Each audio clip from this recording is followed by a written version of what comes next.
यह कहानी एक गांव के एक साधारण किसान रामू की है। रामू हर दिन अपनी छोटी सी जमीन पर मेहनत करता था और अपने परिवार का पालन पोषण करता था। उसकी जिंदगी बहुत साधारण थी, लेकिन वह बहुत खुश रहता था क्योंकि वह ईश्वर में अटूट विश्वास रखता था। एक बार गांव में बहुत भारी बारिश हुई और रामू की फसल बर्बाद हो गई। उसकी मेहनत और आशाएं एक ही झटके में धूल में मिल गईं। रामू बहुत दुखी हो गया, लेकिन उसने अपने विश्वास को डगमगाने नहीं दिया। उसने सोचा, ईश्वर ने यह परिस्थिति दी है तो कुछ अच्छा ही होगा। रामू ने अपनी बर्बाद फसल को देखा और गांव के मंदिर में जाकर प्रार्थना करने लगा। वहां उसने पुजारी से अपनी समस्या बताई।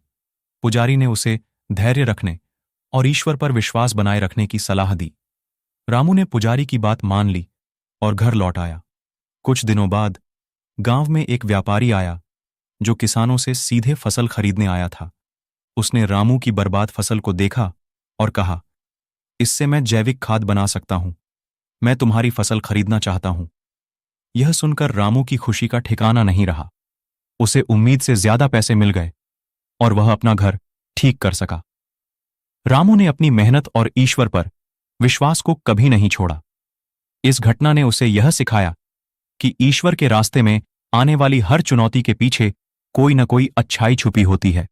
इस कहानी का संदेश है कि हमें हमेशा ईश्वर पर विश्वास रखना चाहिए और धैर्य नहीं खोना चाहिए, क्योंकि वह हमेशा हमारे लिए अच्छा ही करता है।